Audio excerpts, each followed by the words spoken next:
Bonjour à tous. Donc, merci aux précédentes intervenants et au débat qui amène tout à fait les questionnements que je vais poser aussi.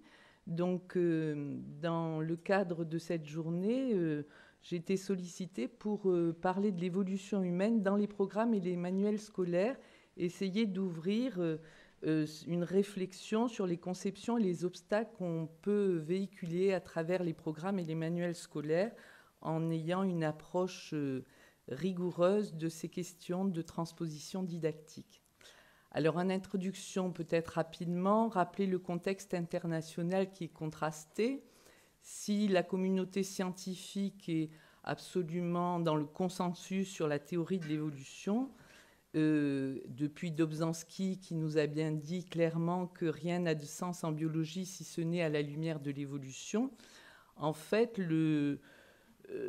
l'enseignement est soumis à des tensions très fortes au niveau international, avec notamment des regains de fondamentalisme religieux qui traversent le début du XXIe siècle, ce qui a amené l'Assemblée mondiale des académies des sciences à se déclarer en 2006 qu'il y avait effectivement dans les cours de sciences des mises en cause des théories vérifiables concernant les origines et l'évolution de la vie sur Terre qui sont soit cachées, soit démenties, soit encore mélangées avec les théories non testables par la science.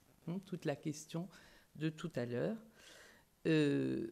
Donc, il y a eu des enquêtes internationales qui ont été menées sur l'acceptation de l'évolution, qui montrent qu'en France, comparé à d'autres pays, il y a une très bonne acceptation de l'évolution. Une première enquête qui a eu lieu en 2004, reprise en 2008, où la France est au 4e rang après l'Islande, le Danemark, la Suisse, sur 34 pays. Et dans cette enquête, 80% des Français interrogés affirment que les humains, tels que nous les connaissons, se sont développés à partir d'espèces animales plus anciennes. Et on a moins de 15% des Français interrogés qui rejettent cette idée, cette affirmation.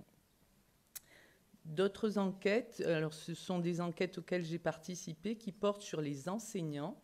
Dans le cadre d'un projet BioAid en 2004-2008, on a étudié dans 19 pays européens et hors de l'Europe les conceptions des enseignants sur de nombreux sujets, et en particulier sur l'évolution. Eh bien, 98% des Français interrogés, des 732 enseignants interrogés, répondent favorablement aux affirmations concernant une origine de l'espèce humaine qui s'explique par des processus évolutifs. Seulement 2% des enseignants interrogés, qui étaient des enseignants du primaire et du secondaire, et dans le secondaire de la langue du pays, de la langue nationale et de sciences. Donc seulement 2% des enseignants déclarent une conception créationniste radicale. Et donc, on regardera peut-être plus précisément, si ça vous intéresse, les résultats de ce questionnaire, mais figure en noir l'affirmation « Il est certain que Dieu a créé l'espèce humaine ». Et on voit tout en bas la France avec très très peu de noir sur cette affirmation dogmatique créationniste. Alors, comment expliquer cette prégnance du concept d'évolution dans la société française et comment la conserver ? C'est tout l'enjeu de notre recherche et de cette journée, finalement.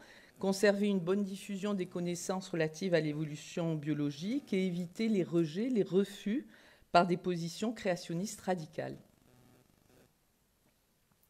Donc l'objet de la recherche, eh bien, nous l'avons ciblé sur l'enseignement de l'évolution humaine et pas sur l'évolution en général, pour différentes raisons.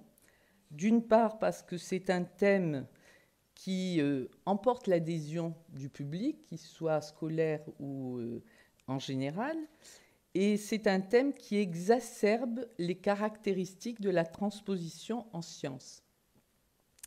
Complexité des concepts mis en jeu, ça a été dit précédemment, implication de nombreuses disciplines scientifiques, ça a été dit aussi, renouvellement très rapide des connaissances.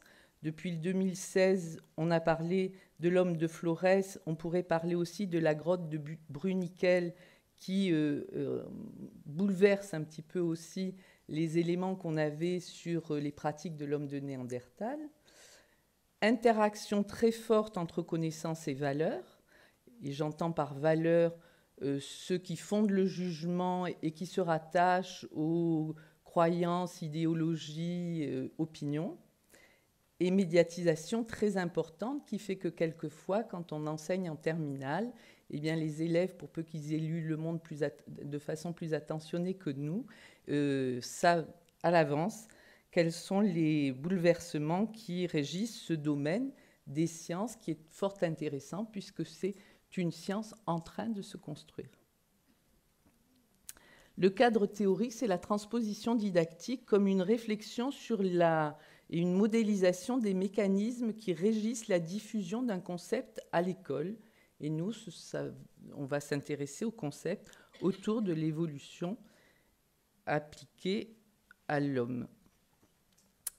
On réfléchit à cette modélisation en utilisant le terme de conception qui a été utilisé tout à l'heure par Patricia. Et nous, on le modélise comme l'interaction entre les connaissances, les valeurs et les pratiques d'un individu, d'un groupe, d'un manuel scolaire ou d'un programme. Et du coup, on modélise la transposition didactique comme des mécanismes qui font passer des conceptions des scientifiques aux conceptions des programmes et des manuels, aux conceptions donc des manuels scolaires, des enseignants ou des apprenants et des élèves. Donc aujourd'hui, pour la présentation que je vais faire, on va focaliser sur les programmes et sur les manuels, en ayant bien en tête qu'il y a des interactions fortes à tout niveau de cette transposition didactique, que tous ces éléments sont liés. Ce qui se passe dans la classe réagit sur ce qui se passe dans les programmes et inversement.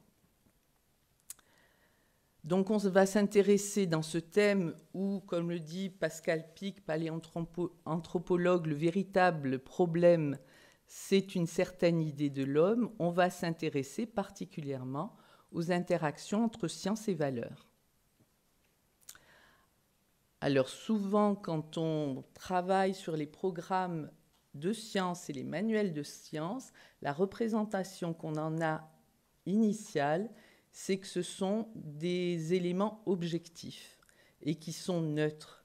Et donc, tout l'intérêt du travail, c'est de montrer que programmes et manuels véhiculent aussi non seulement des valeurs propres aux sciences, neutralité, objectivité, argumentation liée au réel, mais aussi des messages implicites qui peut-être sont des obstacles à l'enseignement de ce qu'on veut faire passer. Donc, pour travailler dans ce domaine, eh bien, il faut absolument d'abord avoir une analyse épistémologique sur l'évolution humaine et puis une prise de recul critique par une approche contrastive. C'est la méthode de recherche en général. Et on cherche à avoir du contraste pour faire un pas de côté et mieux comprendre les mécanismes. Donc, soit on va faire des comparaisons synchroniques, soit on va faire des comparaisons diachroniques. Et je ne vais pas me focaliser sur une recherche, mais je vais essayer de vous montrer par plusieurs exemples qui seront moins détaillés comment ces comparaisons synchroniques et diachroniques nous renvoient à notre pratique d'enseignement ou de formation. L'approche épistémologique, on aura des éléments cet après-midi. Comment s'est construite la connaissance et se construit toujours la connaissance sur les origines d'Homo sapiens dans l'histoire des sciences, et bien avec une approche bachelardienne où on essaie d'identifier les obstacles qui sont quelquefois toujours en œuvre dans la classe, comme l'a bien montré tout à l'heure les deux collègues l'ont bien montré, les deux collègues qui sont intervenus. Coupure homme-animal, fixisme, créationnisme, finalisme, anthropocentrisme, ethnocentrisme, difficulté à accepter la parenté entre l'homme et le singe, je pourrais rajouter évidemment. et puis du coup catégoriser les conceptions qui se rattachent à ces différents obstacles épistémologiques. 3 analyses comparatives seront présentées si j'ai le temps. Une analyse synchronique entre différents pays effectuée en 2008, une analyse diachronique portant sur 2 siècles d'enseignement en France, une analyse diachronique portant sur les 20 dernières années en terminale scientifique. Alors, dans le cas du projet européen, on a travaillé d'une part sur les programmes, avec des méthodes très complexes, puisqu'on s'adressait à 19 nationalités et langues. Mais donc, on a catégorisé avec les collègues didacticiens de ces différents pays. On a essayé d'évaluer précisément le nombre de niveaux scolaires où l'évolution est présente. Et on voit que pour ce qui concerne la France, eh bien, on est dans le peloton de tête avec 6 niveaux d'enseignement de la maternelle jusqu'à la terminale. En fait, on avait catégorisé non pas par niveau de classe, mais âge, c'est-à-dire de la première scolarisation jusqu'à la dernière classe avant l'université. Si on s'intéresse à l'évolution humaine, on voit que l'enseignement est beaucoup moins important et que la France est toujours située dans le peloton de tête avec 3 niveaux d'enseignement, primaire et secondaire, en 2008. Et donc 7 pays qui n'enseignent pas du tout l'évolution humaine. Donc, ce que nous apprend cette étude rapide, c'est qu'un des éléments importants de l'acceptation par la population française de l'évolution, c'est cette présence dans les programmes scolaires garante d'une culture commune dans ce domaine. Si on analyse les manuels scolaires des différents pays, on va pouvoir avoir une idée de la façon dont on enseigne cette évolution et cette évolution humaine, et sortir un petit peu de notre représentation personnelle qui est liée à notre scolarité, à notre monde franco-français. Donc, on a établi une grille d'analyse des chapitres consacrés à l'évolution biologique qui porte sur le nombre de pages, sur les schémas, beaucoup, puisqu'on avait la barrière des langues et qu'il est difficile de rentrer de façon importante dans l'ensemble des langues du projet européen. Donc les schémas ont été très utiles. Et on a notamment analysé la place occupée par l'espèce humaine dans le schéma, la présence ou non d'éléments indiquant l'incertitude, entre autres. Et puis on a aussi recherché des mots-clés comme Darwin, Lamarck, sélection naturelle. Schéma, eh bien, on a récolté 50 images d'Homo sapiens dans les schémas d'évolution, collectés dans les pays qui enseignent évidemment l'évolution et dans 18 manuels. Et on s'est intéressé donc à différents éléments de la grille. D'abord, la diversité humaine dans la représentation d'Homo sapiens. Quand on a beaucoup d'images, eh bien, ce qui est très marquant, c'est justement la marque de la culture occidentale. L'évolution amène à un homme, souvent avec un attaché-case, que ça soit en France ou que ça soit au Sénégal, donc ça c'est le Sénégal. Donc cette culture occidentale, elle nous questionne quand même, qu'est-ce que ça veut dire comme valeurs implicites qui sont véhiculées dans ces arbres. Et puis on a une seule image qui montre la diversité de l'espèce humaine actuelle. Elle est en Allemagne en 2008 et cette image, elle représente donc 3 têtes avec 3 représentants de la diversité humaine qui sont bien seuls dans mon livre d'images, où pour le reste, on a cette marque récurrente de la civilisation occidentale. Si on s'intéresse au genre, en 2008, eh bien, on voit que l'homme est représenté par un homme. C'est simple. Un homme blanc. Et jamais par une femme seule. 3 images avec une femme, et dans 2 cas, elle est en couple. Et elle est blanche, évidemment. Ça nous questionne sur ces images implicites que véhiculent nos manuels. Si on regarde ce qui est vraiment récurrent dans la plupart des manuels, c'est que la représentation de l'évolution, c'est une conception linéaire qui rend plus blanc.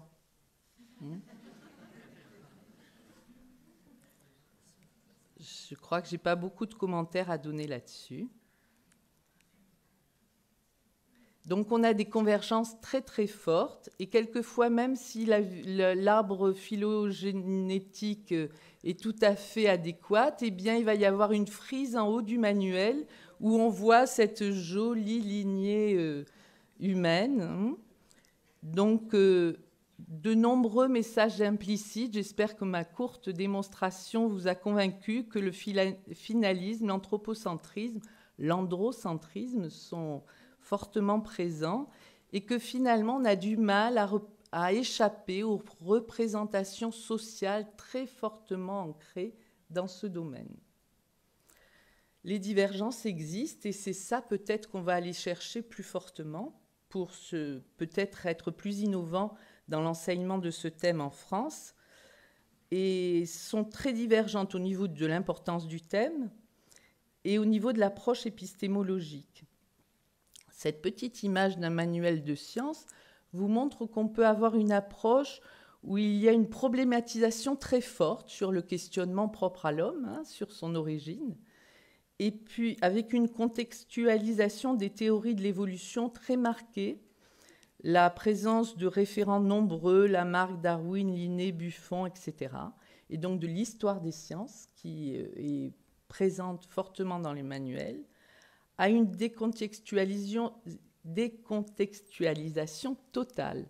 Darwin est ignoré, pas d'autres scientifiques, une dépersonnalisation très forte qui amène à dogmatiser très fortement le discours.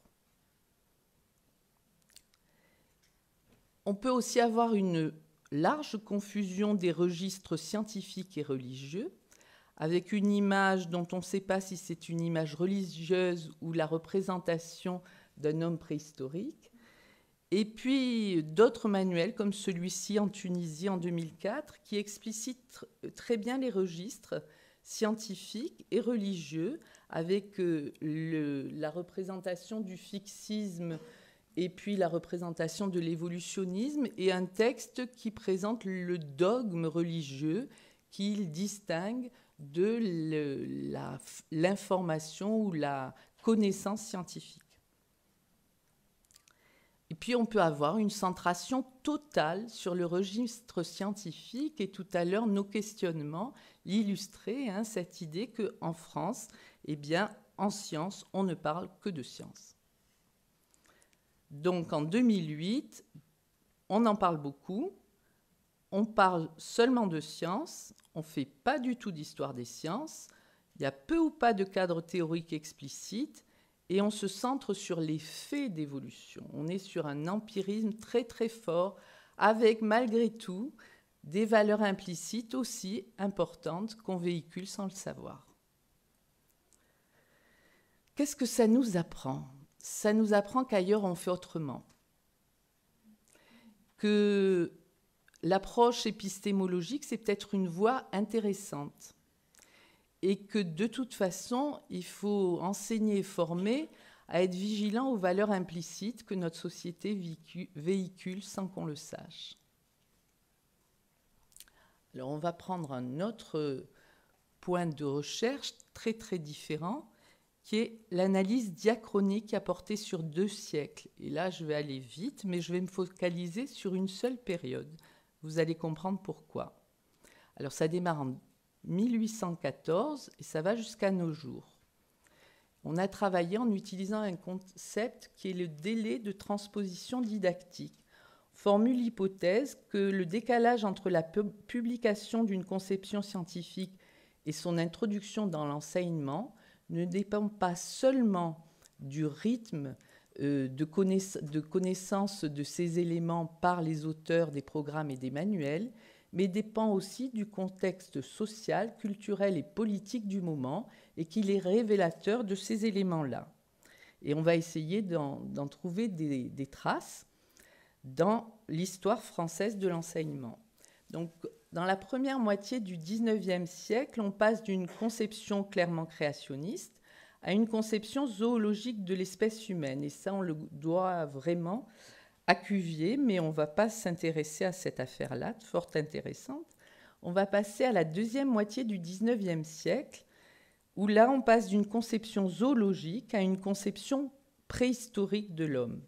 C'est en 1885 que dans les programmes scolaires que vous voyez là, on voit apparaître l'homme préhistorique en rose, avec cavernes à ossements, armes et instruments primitifs.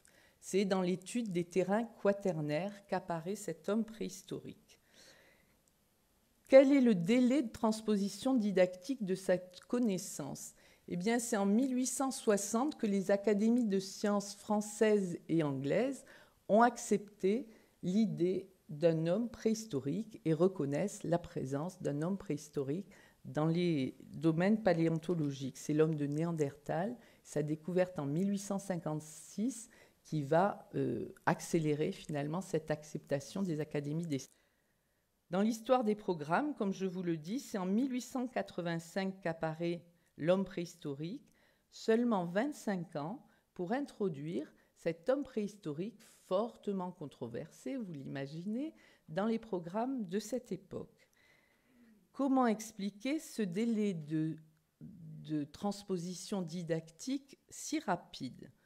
Eh bien, si on regarde dans les manuels, on voit qu'il y a même une anticipation. C'est un moment où en France, on a envie de parler d'hommes préhistoriques.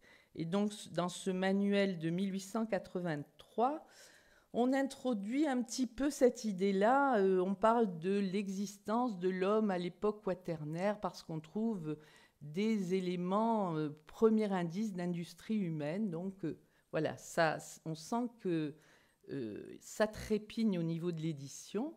C'est une argumentation scientifique limitée, bien sûr, mais qui existe, de l'existence de l'homme quaternaire. C'est un indice fort pour nous, parce qu'en général, ça indique ce délai de transposition des manuels plus rapide que celui des programmes, ça indique un contexte social et politique favorable à l'introduction d'une connaissance scientifique.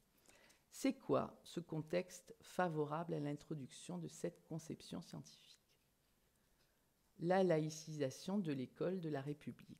Vous n'êtes pas sans ignorer que dans les années 1880, de grands mouvements politiques développent l'idée de laïcité dans l'école et bien évidemment, c'est accompagné par un grand mouvement. Notamment, là, je vous cite, je n'ai pas le temps, mais tant pis, je le fais parce que je l'adore. C'est Edmond Perrier qui dit, à cette époque, l'histoire naturelle en est arrivée à lutter corps à corps avec les anciennes philosophies. Elle leur a arraché une à une leurs vieilles légendes et elle prépare maintenant, non sans avoir de rudes batailles à livrer, la plus profonde des révolutions qui se soit jamais opérée dans l'ordre philosophique, politique et religieux. Ne jamais oublier le contexte d'introduction de cette affaire dans les programmes. On voit bien que c'est beaucoup plus que simplement une actualisation des connaissances scientifiques. Et puis, il y a un grand engouement à cette époque-là pour l'homme préhistorique qu'on voit dans les romans, dans les pièces de théâtre, etc. Donc tout ça explique cette introduction de l'homme préhistorique qui contribue en France à construire le mythe laïque des origines. C'est la culture commune et la représentation sociale largement partagée dans la société française. Qu'est-ce qu'on véhicule comme valeur autour de ça ? La laïcité, l'humanisme, l'anthropocentrisme, la hiérarchie des races, parce que notre homme préhistorique, il est chargé de plein de valeurs implicites, mais aussi une grande trahison épistémologique, parce qu'on n'argumente pratiquement pas de façon scientifique cette question qui se pose et qui n'est pas résolue à la fin du XIXe siècle. Et puis l'expression du doute est pratiquement totalement absente. On impose cette idée-là parce qu'elle est utile à la société du moment. Et on construit donc ce mythe laïque des origines. Début du XXe siècle, grande aventure en sciences, on passe d'une conception préhistorique à une conception évolutionniste. Et là, c'est la réforme de 1902, dont on est les héritiers, qui va introduire, comme vous le voyez, le concept d'évolution des mammifères et de l'homme, donc de façon très éphémère, hélas.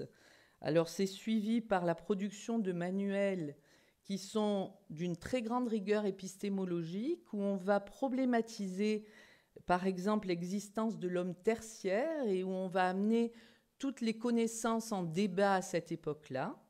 Mais ensuite, de 1912 à 1966, on n'enseigne plus et on n'a plus de présence de l'exemple de l'homme dans les programmes, même si on peut, de loin en loin, retrouver quelques petits restes dans les manuels.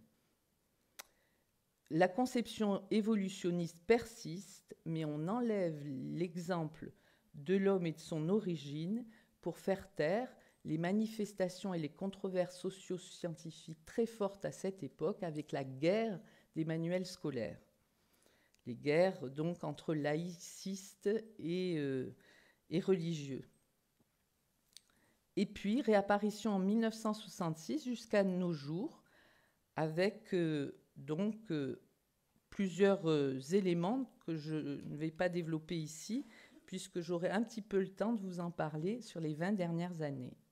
Qu'est-ce qu'elle nous apporte, cette approche historique ?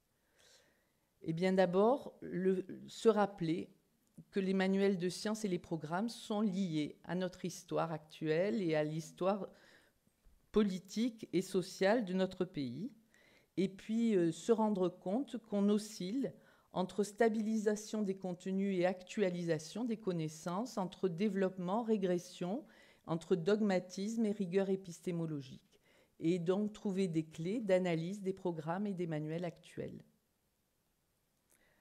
Enfin, sur les 20 dernières années, en terminale, il me reste 5 minutes, mais je crois que je vais mordre d'1 ou 2 minutes, ou alors je sais pas faire de choix.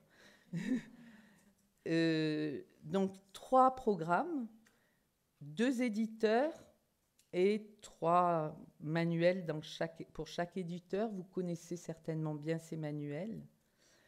On va travailler sur les termes pivots dans les programmes et dans les manuels. Le terme de lignée, qui nous renvoie à une conception linéaire. Le terme buisson, qui renvoie à une conception buissonnante. Et puis parenté, arbre, ancêtre, phylogénie, qui renvoie à une conception phylogéniste. Alors, que nous disent les programmes ? Eh bien, en 1994, on est sur la lignée. En 2001, bien qu'on nous dise que la lignée est buissonnante, on est toujours sur l'idée de lignée avec la représentation bien linéaire de cette affaire. Et puis en 2011, on focalise sur les arbres et la phylogénie. Donc là, je vais passer, et puis on y reviendra si ça vous intéresse. En 2011, donc, conception évolutionniste phylogéniste, avec des ouvertures à d'autres domaines. C'est une présentation assez générale qui évite les détails et qui est marquée par une réelle sensibilité épistémologique à la nature de la science. On parle d'une question scientifique en devenir et non pas d'un consensus scientifique. On prévient contre le dogmatisme, le finalisme, l'anthropocentrisme, l'inéisme, avec donc des éléments précis sur chacun de ces obstacles, et on essaie d'avertir les enseignants d'échapper à ces pièges. Et si on regarde les manuels qu'ont fait les éditeurs, eh bien on a regardé les schémas, c'est toujours plus parlant. Schéma stratigraphique présente la répartition des espèces fossiles dans le temps. Il y en a beaucoup au Musée de l'Homme, si j'ai bien compris. Schéma phylogénétique représente les relations de parenté entre les espèces. Le schéma mixte associe les 2 approches. Et puis, on a travaillé aussi sur les valeurs, mais là, j'en ai déjà parlé, donc je me focalise sur les schémas. Eh bien, quand on regarde les termes pivots dans les manuels, on voit qu'en 1994, on est sur la lignée. En 2001, on est sur la lignée toujours avec un peu le concept d'ancêtre qui monte. Et puis en 2012, la lignée est oubliée, le buisson n'existe plus et on focalise en bas à gauche sur les termes ancêtres, arbres, phylogénie. Ça se traduit dans les manuels par l'absence totale de schéma stratigraphique en 2012, dans les manuels Bordas et Nathan. On n'a plus que des schémas phylogénétiques ou des schémas mixtes pour Nathan. Et ça interpelle drôlement. Est-ce qu'on n'a pas oublié une grande part de l'interdisciplinarité liée à ce thème? Et est-ce qu'on ne réduit pas cet enseignement à une application de ce qu'on a acquis en termes de phylogénie? Conception linéaire à une conception phylogéniste. Le terme lignée est remplacé, comme je vous l'ai dit. Les schémas sont presque essentiellement phylogénétiques. Et donc, je passe. Les manuels ne savent pas innover, ils s'en tiennent strictement au programme. Et les schémas mixtes qu'ils nous imposent nous renvoient à l'absence totale de référents théoriques et de modèles théoriques. Et ils mélangent allègrement pour nos élèves le modèle des équilibres ponctués et celui du gradualisme. Donc là, on est loin de la rigueur épistémologique qu'on pense incarner. Et c'est valable aussi en 2012. Finalement, cette transposition didactique, elle montre qu'il y a un renouvellement très rapide des connaissances dont on choisit de les actualiser très rapidement, ça c'était en 2002, soit de les généraliser. Et dans les programmes, on passe en 20 ans d'une information scientifique dogmatique à une formation au registre scientifique non dogmatique et plus rigoureux. Les manuels scolaires, eux, ne s'approprient pas vraiment de cette vigilance épistémologique préconisée par les programmes. Ils restent illustratifs et si on voit apparaître des femmes, par contre, la représentation de l'espèce humaine reste très blanche. Alors, on a pensé qu'il y avait vraiment la question des registres scientifiques, opinions et croyances, puis c'est explicité dans les programmes, et on l'aborde en focalisant sur le seul registre scientifique et en essayant vraiment de clarifier ce registre-là. Mais on ne l'associe pas à un autre registre. Et donc, moi, ce que j'avais à vous dire, c'est que les conceptions des élèves en terminale après le cours sur l'évolution humaine, elles sont composites, elles montrent toujours que leur représentation de cette question, elle fait appel à un registre scientifique, mais aussi à un registre religieux. Donc c'est un peu trouble, mais on voit citer Adam et Ève et l'Australopithèque, et Australopithèque au singulier. Et puis cette transposition didactique très rapide, elle écrase un peu cette histoire des sciences très récentes avec l'idée qu'on va donner la dernière bonne information sans se nourrir, au contraire, de cette histoire en train de se faire, hein, cette science en train de se faire.